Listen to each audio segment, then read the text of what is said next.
Thank you. Prime Minister, thank you very, very much. Thank you for hosting us today. Thank you for the very good and lengthy conversation. I'm looking forward also to spending some more time with some of our colleagues, with Foreign Minister Ashkenazi, Defense Minister Gantz, as well later with President Abbas and other Palestinian leaders. President Biden asked me to come here today really for four reasons. First, to demonstrate the commitment of the United States to Israel's security, to start to work toward greater stability and reduce tensions in the West Bank and Jerusalem, to support urgent humanitarian and reconstruction assistance for Gaza, to benefit the Palestinian people, and to continue to rebuild our relationship with the Palestinian people and the Palestinian Authority. Intense, behind-the-scenes diplomacy led by President Biden, working very closely with the Prime Minister, helped produce last week's ceasefire.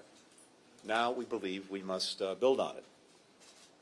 That starts with the recognition that losses on both sides were profound. Casualties are often reduced to numbers, but behind every number is an individual human being, a daughter, a son, a father, a mother, a grandparent, a best friend. And as the Talmud teaches, to lose a life is to lose the whole world, whether that life is Palestinian or Israeli. I underscored to the Prime Minister something that President Biden made crystal clear throughout the violence. The United States fully supports Israel's right to defend itself against attacks, such as the thousands of rockets fired by Hamas indiscriminately against Israeli civilians. For the President, I think, as many of you know, this commitment is personal. It runs deep. He's been one of Israel's most steadfast supporters for the last 50 years, having worked closely with every Prime Minister, starting with Golda Meir and now with Prime Minister Netanyahu. As the Prime Minister mentioned, we had a detailed discussion about Israel's security needs, including replenishing Iron Dome. We'll continue to strengthen all aspects of our long-standing partnership. And that includes consulting closely with Israel, as we did today, on the ongoing negotiations in Vienna around a potential return to the Iran nuclear agreement, at the same time as we continue to work together to counter Iran's destabilizing actions in the region. We know that to prevent a return to violence, we have to use the space created to address a larger set of underlying issues and challenges. And that begins with tackling the grave humanitarian situation in Gaza and starting to rebuild. The United States will work to rally international support around that effort, while also making our own significant contributions, including some that I'll announce later today. We'll work with our partners closely with all to ensure that Hamas does not benefit from the reconstruction assistance.